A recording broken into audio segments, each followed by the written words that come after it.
Welcome back to Simple History. Today we're going to be talking about something not necessarily in the past during this video's posting, but something that will definitely be in the history books. Today I'll be talking about Ukraine and Russia and why this war is happening. As of this video's posting, there's still some misinformation being spread about this event, along with what this event could possibly mean for the future. So let's clear all that up with some facts.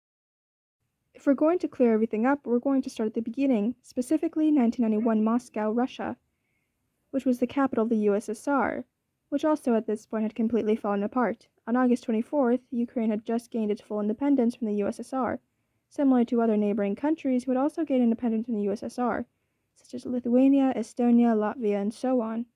Once the complete disband of the USSR had occurred, Russia, now being its own country, was only really allowed over its own domain. Russia's waters were mostly frozen during the year. Now this fact made Russia really want access to the old Soviet Union countries, so that trade and influence could be much easier for them. Around 2008, August 1st through the 12th, Russia enacted a war on Georgia, a neighboring country and former Soviet Union member, to get back to the Black Sea. They were partially successful until they eventually pulled out of the country.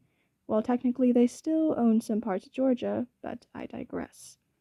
This violence led by Russia made NATO very mad, so they kicked Russia out of their group, leaving Russia to make their own alliances with other powerful countries not in NATO. One of these countries is China. Although this alliance isn't specified in clear detail, both countries have the goal of helping each other out. Later on in 2014, Russian troops would go into Ukraine to take the Crimean Peninsula, and although last time Russia was nice enough to leave Georgia, this time Russia annexed the peninsula, giving it some access to the Black Sea. Now it's important that I clarify something. When I say Russia, I mean more of the government part of Russia, not its citizens. In these affairs, the citizens have been known to disapprove of these actions, especially with what's happening in the present day. But even when I say the Russian government, it turns more into Vladimir Putin, president of Russia. Putin has made some remarks about the old Union, believing that the Union collapse separated Russian people, saying, "Above all, we should acknowledge that the collapse of the Soviet Union was a major geopolitical disaster of the century. As for the Russian nation, it became a genuine drama. Tens of millions of our co-citizens and co-patriots found themselves outside of Russian territory." Prince Charles is right. Similarities between Putin and Hitler are uncanny. Fox News. Along with the idea that the collapse of the Union was a tragedy. I see the collapse of the Soviet Union as a great tragedy of the 20th century. Interview to American TV, CBS, and PBS. Not to mention he has had questionable choices in the past. Now let's bring it back to present-day Russia. Putin has been making statements about Ukraine, saying that he considers the country part of Russia, with his excuse being that it was part of the old historical Russia. Also saying things about Ukraine's possible future alliance with NATO, with him saying that Ukraine may try to take over Crimea, even though it was part of Ukraine to begin with. But he also claims that Ukraine is being used as a puppet by the West. Honestly, in my own opinion, these remarks seem more as a way to excuse something that is clearly non-excusable. He would end up finally talking about plans to take the country, and then later retracting and then putting his plans back into action on February 24th, 2022. Ukraine, however, is fighting the Russian soldiers on their own. Now you may be thinking, why is it the United States and other countries have clearly made statements about its support to Ukraine, but no mobilization has taken place by any country? This is because NATO, the alliance in which has 30 countries in present day, has no alliance with Ukraine.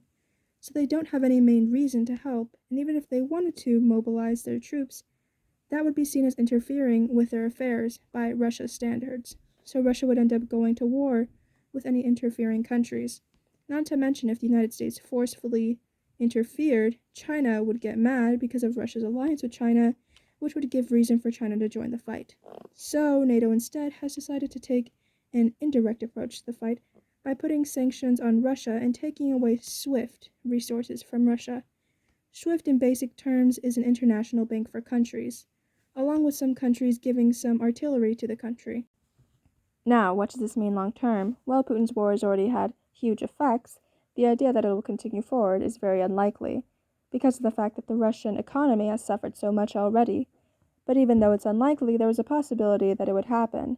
But even that wouldn't last for long, because over 2/3 of the world are of the belief that Russia is clearly in the wrong in this situation, not to mention those 30 NATO countries prepared to help their allies.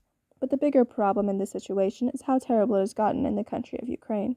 Citizens of the country report the constant sounds of artillery and bombings. As of me writing this script, over 180 citizens have been confirmed dead with over 300 injured. Citizens are mostly fleeing the country on foot, with citizens in the capital currently an underground metro station because of the bombing. This war is nothing but a tragedy, with no one really wanting this war besides Vladimir Putin. Even his own citizens are protesting to this war. I hope this can be soon resolved and that Russia extracts itself from Ukraine sooner rather than later.